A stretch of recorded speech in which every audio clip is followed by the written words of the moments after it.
Are you a diabetic trying to eat clean, trusting vegetables to help control your blood sugar?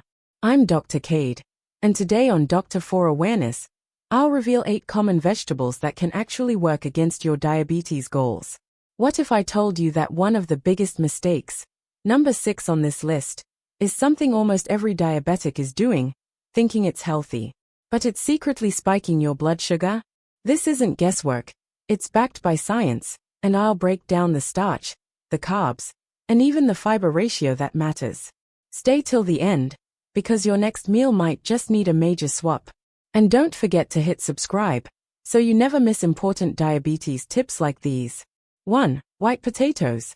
White potatoes are a starchy vegetable loaded with 37 grams of carbs and only 3.8 grams of fiber per cup, a carb-to-fiber ratio of 10:1.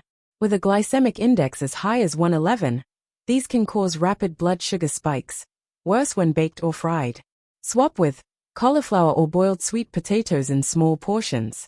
2. Sweet potatoes, when baked or fried. Sweet potatoes have 27 g of carbs and 4 g of fiber per cup, a 6.75:1 ratio. When baked or fried, their GI shoots up to 94, making them dangerous for blood sugar control.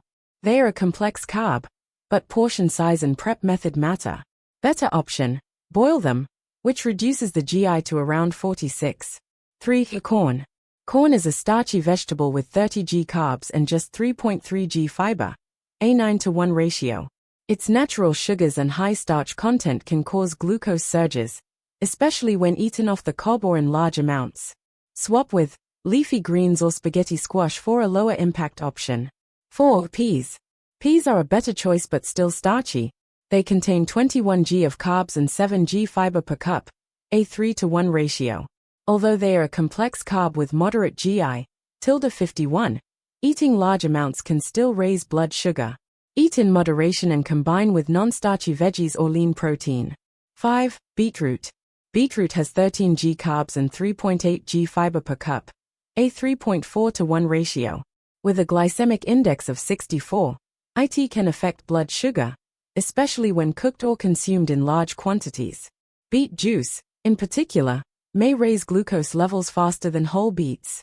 Use raw in salads or roasted lightly, and avoid concentrated juices. 6. Vegetable juice, especially store-bought.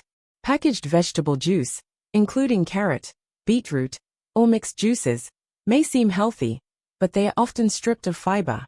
Some contain 20 to 25 grams of carbs and little to no fiber, making the carb-to-fiber ratio extremely high, or non-existent. This results in fast glucose absorption and post-meal blood sugar spikes. Better choice. Make your own juice with non-starchy veggies plus leave the pulp in or eat the whole vegetable. 7. Canned vegetables with added sugar or salt. Canned vegetables can contain hidden syrups or sodium that spike blood pressure and blood sugar. The worst offenders? Canned beets, corn, and peas in sugar water. Choose no sugar-added varieties, or better, go for fresh or frozen. 8. Vegetable chips. Veggie chips may sound healthy, but they are usually fried starchy root vegetables, stripped of fiber, and loaded with oil and salt. They have a high carb-to-fiber ratio and spike blood sugar almost like potato chips. Make homemade kale, spinach, or zucchini chips in the oven for a safer snack. Remember, it's not just about the vegetable, it's about its glycemic index, carb type, fiber ratio, and how it's prepared. Avoid or limit starchy veggies and high-carb juices if you want steady blood sugar. Focus on non-starchy vegetables, complex carbs with good fiber, and watch portions. Comment below if you want a dedicated video on non-starchy vegetables or low GI vegetable meal plans for diabetics.